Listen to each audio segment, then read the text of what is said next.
বৈশাখী নিউজে আপনাদের সবাইকে আন্তরিক শুভেচ্ছা অভিনন্দন জানাচ্ছি। আমি আমজাদ হোসেন। দর্শক, আমি ঠিক এই মুহূর্তে অবস্থান করছি লক্ষ্মীপুর কমলনগর উপজেলার 5 নং সরকাদিরা ইউনিয়নের। এখানে একটি সরঠিকা গ্রাম রয়েছে। এই সরঠিকা গ্রামেরই একটি বসু রাস্তার মাথার মোড় রয়েছে।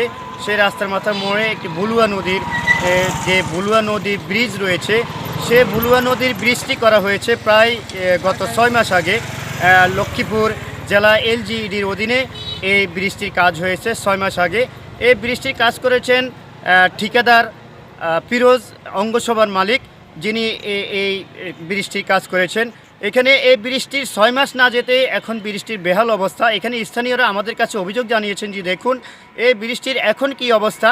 আজকে যে ভরপুর কুয়াশা, আসলে আজকে সকাল থেকে সূর্যের কোনো দেখা নেই। আমরা এই মুহূর্তে সংবাদ পেয়ে এখানে ঘটনাস্থলে এসেছি। আমরা বিষয়টি আপনাদেরকে অবগত করব যে আসলে এই বৃষ্টির কী সমস্যা হয়েছে, গত 6 মাস না যেতে এই বৃষ্টির কেন এই সমস্যাটা হবে, আমরা সেটি আপনাদেরকে অবগত করব। দর্শক, আমরা আপনাদেরকে একটু ঘুরিয়ে দেখানোর চেষ্টা করছি। এটা হচ্ছে এই ভুলুয়া নদীর ব্রিজ। এখানে দেখুন এই ব্রিজটি হয়েছে 6 মাস আগে। দেখুন এই ব্রিজটি এখনই কি অবস্থা।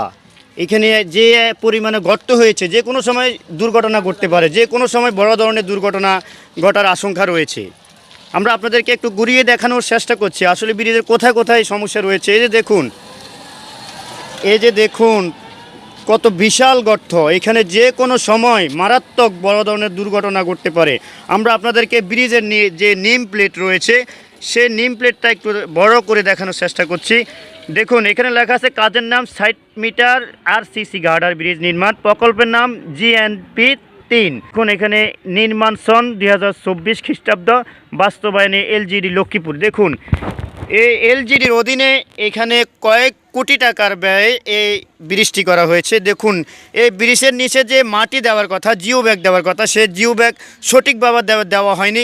এই ব্রিজের অনিয়ম হয়েছে বলে স্থানীয়দের দাবি। এই অনিয়মের কারণে, টাকাল হরিলুটের কারণে আজকের এই ব্রিজটির এই অবস্থা। দেখুন কিভাবে ব্রিজের যে গাইডওয়ালগুলো রয়েছে, ব্লকগুলো রয়েছে, সেই ব্লকগুলো ভেঙে নদীতে পড়ে গিয়েছে। দেখুন যে কোনো সময় এই ব্রিজ ভেঙে পড়তে পারে এবং বড় ধরনের দুর্ঘটনা ঘটতে পারে। আমরা এই বিষয়ে স্থানীয়দের সাথে কথা বলবো যে আসলে তারা এখানকার স্থানীয় এখানে কি অনিয়ম হয়েছে, আমরা তাদের কাছ থেকে জানবো কেন এই ব্রিজের আজকের বেহাল অবস্থা। দর্শক দেখুন ব্রিজের যে রেলিং দেওয়া, যেটাকে রেলিং বলে, দেখুন আসলে এই রেলিং দেওয়ার পরে দেখুন কি অবস্থা। এই যে দেখুন রেলিং ভেঙে ধসে পড়েছে। আসলে এখানে যে অনিয়ম হয়েছে, দুর্নীতি হয়েছে, এটা এখানে প্রমাণিত।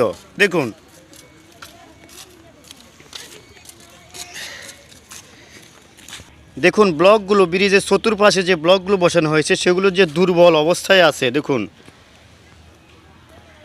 দর্শক, আমরা এখন স্থানীয়দের সাথে কথা বলবো। মাটি দুর্বলতার কারণে, না করার কারণে বলকগুলা নামি গাওয়া হয়ে গেছে বৃষ্টির পানি যাবে। এই ব্রিজটা করছে কত মাস আগে? গত বর্ষার আগে, মানে 6 মাস এর বেশি আর কম, 6 মাসের মধ্যেই হবে। তো এই ব্রিজটি আসলে কেমন, কাজের মান কেমন হয়েছে? কাজের মান হতো, আমরা তো কাজের অভিজ্ঞতা নাই, ক্লিয়ার বলতে পারি। দেখে কতটুকু বুঝতে পেরেছেন? কি বলতেছি যে সাইডের কাজটা একটু দুর্বল হয়ে গেছে। বুলের নদী ব্রিজটা আরও 6 মাস আগে ব্রিজটা হয়েছে। এখন বর্তমানে ব্রিজটি এই যান চলাচল করতে পারে না।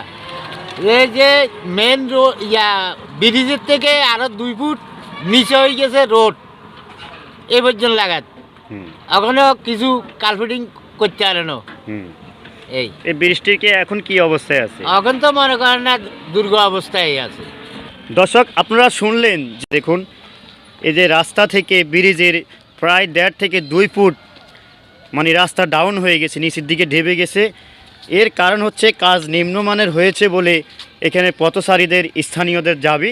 তারা অচিরেই প্রশাসনের কাছে জোরালোভাবে দাবি জানিয়েছেন যেন এই ব্রিজটির নতুন করে সংস্কার করে এবং এর যেন বিহিত ব্যবস্থা নেওয়া হয় এবং ব্রিজটি যেন নতুন করে, এবং যে ব্রিজের যে চতুর্দিকে যে সমস্যাগুলো রয়েছে সেগুলো তারা যেন সমাধান করে দেয় এবং সরকারি কাজ যেন সরকারিভাবে হয়, যেন কোনো ধরনের অনিয়ম দুর্নীতিতে যেন এই ধরনের কাজ আর না হয়। তারা প্রশাসনের কাছে এমনটি জানিয়েছেন।